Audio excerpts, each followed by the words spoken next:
आप लोगों में एक बात बताइए कि कितने आस्था है आप लोगों की उस मंदिर के प्रति जो तीर्थ स्थल को मंदिर में आस्था इतनी है कि हमारे भगवान 20 तीर्थंकर वहाँ पे निर्वाण हुए हैं।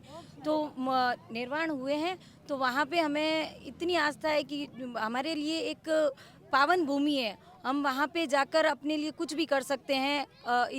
वहाँ जाना हमारे लिए भगवान के पास जाने के बराबर है। तो हम नहीं चाहते कि वो पर्यटक स्थल बने। हम महावीर के अनुयायी है। महावीर भगवान ने अहिंसा का मार्ग बताया है। हम अहिंसा के द्वारा अपना तीर्थ वापस लेकर रहेंगे। आप लोगों को लगता है कि अहिंसा से मान जाएंगी सरकार? अहिंसा से सरकार मानती है, मानना ही पड़ेगा उनको, क्योंकि जैन कभी हिंसा में नहीं उतरते हैं। और वो हमारे 20 वहाँ पे हमारे 20-20 परमात्मा की कल्याणक भूमि है, 20-20 परमात्मा मोक्ष गए हैं।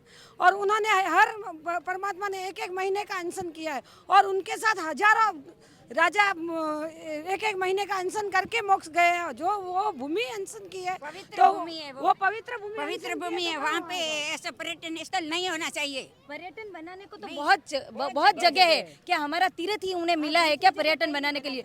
पूरे हिंदुस्तान में इतनी जगह है, वहाँ पे पर्यटन नहीं बना सकते। एक हमारा समित शिखर ही उन्हें मिला है क्या पर्यटन स्थल बनाने के लिए? जब भारत सरकार हमारे जैनों की आस्था के साथ सबको खिलवाड़ हो रहा है।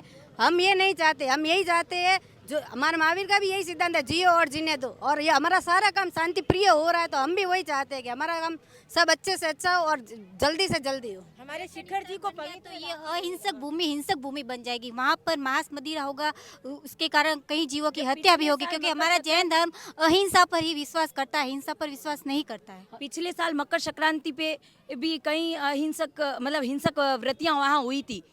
तो ये उचित नहीं है। सरकार को उसके खिलाफ एक्शन लेना चाहिए, न कि इसे पर्यटक स्थल बनाना चाहिए। दरअसल आप देखिए किस तरीके से लगातार विरोध प्रदर्शन है वो बढ़ता जा रहा है। आज जैन समाज की ओर से बाड़मेर जिला मुख्यालय पर महिलाओं से लेकर बड़े बुजुर्ग ये सामूहिक तौर पर उपवास कर रहे हैं।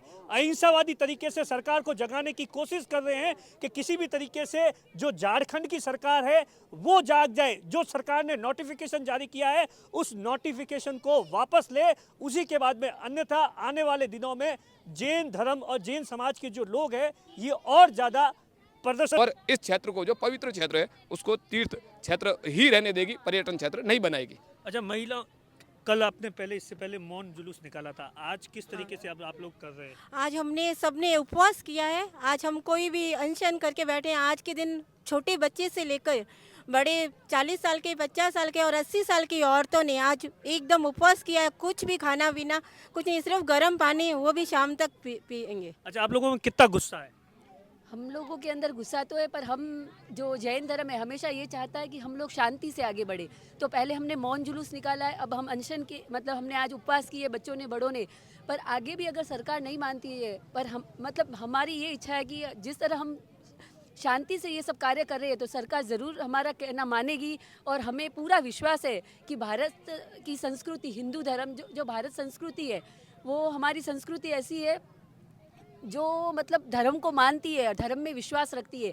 तो हमारे इसी जो उपवास का हमने निर्णय लिया, उसी से ही सरकार हमको मान लेगी और हमें इससे आगे नहीं बढ़ना पड़ेगा। और हम सरकार के प्रति हम धन्यवाद करते हैं कि आप हमारी मांगों को ज़रूर पूरे करोगे और शिखर जी को पर्यटन स्थल आप नहीं बनने देंगे, ये हमारी पूरी विश्वास है। मुकेश जी, लगातार विरोध प्रदर्शन जारी है, क्या लगता है सरकार मान नहीं रही है?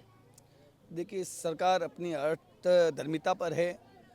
जैन समाज का ये बहुत बड़ा महातीर्थ है जहाँ पर 20 तीर्थंकरों ने निर्वाण प्राप्त किया और जैनों के साथ में अनेक अन्य जातियों का भी ये आस्था स्थल है। और इस प्रकार इस समित शिखर जी तीर्थ को जिस प्रकार पर्यटन का रूप देना प्रारंभ किया है, और जहाँ पर पर्यटन होता है वहाँ पर सब प्रकार की गतिविधियाँ, अनैतिक गतिविधियाँ भी शामिल होती है।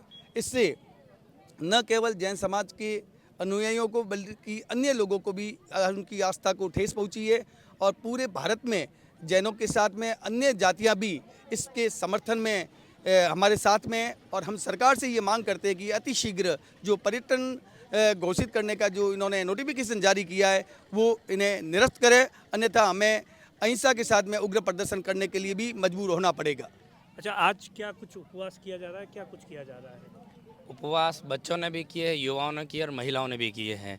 हमारी आस्था हमेशा अहिंसा के तरीके से रही है और उपवास करके हमने हमारे मोक्ष को भी प्राप्त किया, हमारे तीर्थंकरों ने प्राप्त किया है। तो उपवास के माध्यम से हम तीर्थाधिराज को प्राप्त करेंगे। अच्छा मुकेश जी, किस तरीके से आज कहाँ महिलाएं बच्चे उपवास कर रही है, क्या कर रही है, और फिर अब अगर सरकार नहीं मानती तो आने वाले दिनों में किस तरीके से प्लानिंग यही है कि भाई जैन समाज अहिंसा को मानने वाला है और हम सत्याग्रह के माध्यम से ही ये सारी चीज़ें कर रहे हैं। लेकिन आज सरकार सच में, हम लोग तो सरकार से मतलब आशंकित है, क्योंकि 2019 में जब सरकार ने वहाँ की बीजेपी सरकार और केंद्र में बीजेपी सरकार थी, उन्होंने आश्वासन दिया हमारे प्रतिनिधिमंडल को कि हम इसको नोटिफिकेशन को वापस कर लेंगे, तीर्थ क्षेत्र जो हमने घोषित किया उसको कर लेंगे। लेकिन सरकार ने हमारे साथ धोखा किया, तस समय की बीजेपी सरकार ने हमारे साथ धोखा किया।